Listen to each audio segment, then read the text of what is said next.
دوسری عالمی جنگ ایک عالمی تنازع تھی جس میں جرمنی، اٹلی اور جاپان، جنہیں محور طاقتیں کہا جاتا ہے، انہوں نے برطانیہ، سوویت یونین، امریکہ اور چین کے خلاف 1939 سے 1945 تک جنگ لڑی۔ 1933 میں اقتدار میں آنے والے ہٹلر نے وال اسٹریٹ کے حادثے کے بعد عالمی سطح پر پھیلنے والے اقتصادی بحران اور پہلی عالمی جنگ کے بعد جرمنی معاہدے پر ہونے والے جرمنوں کی ناراضگی کا فائدہ اٹھایا۔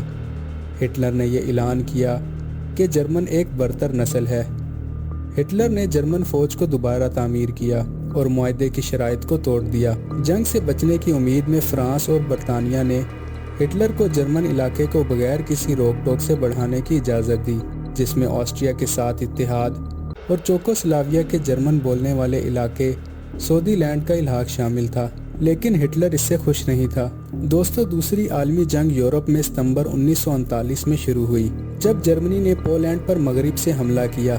اس سے پہلے سوویت یونین نے مشرق سے حملہ کیا تھا۔ برطانیہ اور فرانس نے جرمنی کے خلاف جنگ کا اعلان کیا، لیکن وہ وہاں زیادہ کارروائیاں نہیں کر سکے۔ 1940 میں جرمنی نے ڈنمارک اور ناروے پر حملہ کیا تاکہ وہ لوہے کی فراہمی کو محفوظ بنائیں۔ اس کے بعد بیلجیم، نیدرلینڈ اور حتیٰ کہ فرانس پر بھی کامیاب حملے کیے۔ یہ تمام ممالک تیزی سے جرمن افواج کے زیر قبضہ آ گئے۔ جرمن فوج نے اپنے تیز حملے اور طاقت کا استعمال کر کے فوری فتح حاصل کرنے کی کوشش کی، جبکہ برطانوی فوج ڈنکرک میں پھنس گئی، مگر وہ سمندر کے ذریعے برطانیہ واپس نکلنے پر کامیاب ہو گئی۔ بعد ازاں 1940 کے موسم گرما میں جرمنی نے برطانیہ کے خلاف ایک اور حملہ شروع کیا، جو صرف فضائی حملے تھے، کیونکہ جزیرہ نما ملک کو شاہی بحریہ کے ذریعے اچھی طرح محفوظ کیا گیا تھا۔ اگرچہ جرمن فضائیہ نے لندن اور دیگر برطانوی شہروں کو بیلٹرن کے دوران بمباری کی، وہ کبھی بھی برطانوی شاہی فضائیہ اور برطانوی عوام کی ثابت قدمی پر قابو پانے میں کامیاب نہیں ہو سکے۔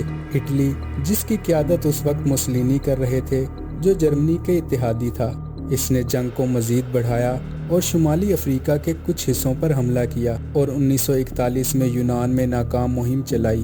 1941 میں جرمنی نے سوویت یونین کے خلاف سب کی قیادت کی، جسے آپریشن باربروسا کہا جاتا ہے۔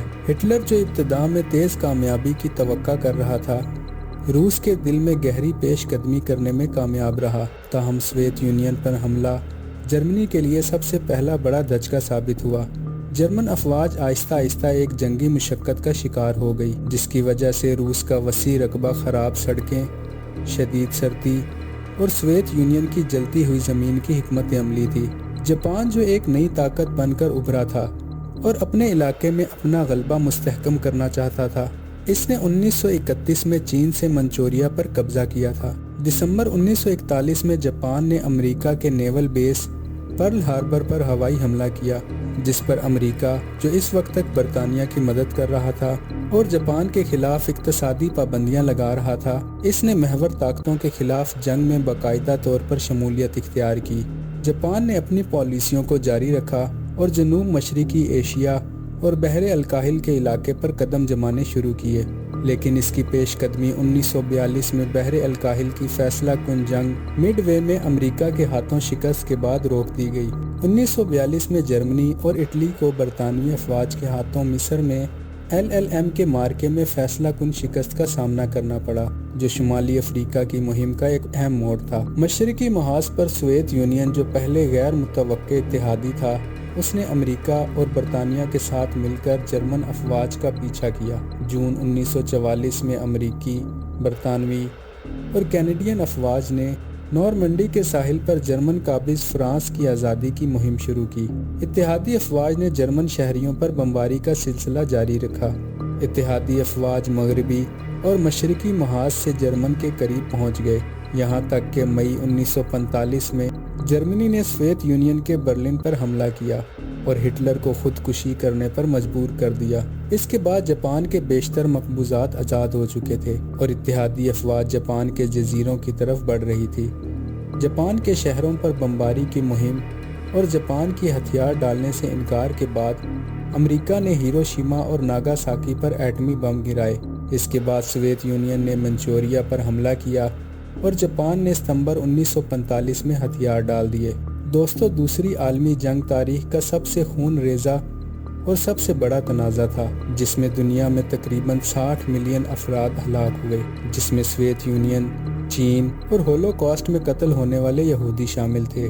اور اس کے بعد اقوام متحدہ کا قیام عمل میں آیا اور یورپ میں سیاسی اور اقتصادی انضمام کا آغاز ہوا تاکہ ایک مشترکہ شناخت تشکیل دی جا سکے۔ یورپی بڑی طاقتوں کا اثر کم ہوا، جس نے افریقہ اور ایشیا میں نو آبادیاتی آزادیاں دینے کا عمل شروع کیا۔ اس کے بعد امریکہ اور سوویت یونین کو نئی حریف عالمی طاقتوں کے طور پر ابھرنے کی راہ ہموار کی، جس کے درمیان سرد جنگ کا آغاز ہوا۔ مزید ویڈیوز کے لیے چینل کو سبسکرائب کریں۔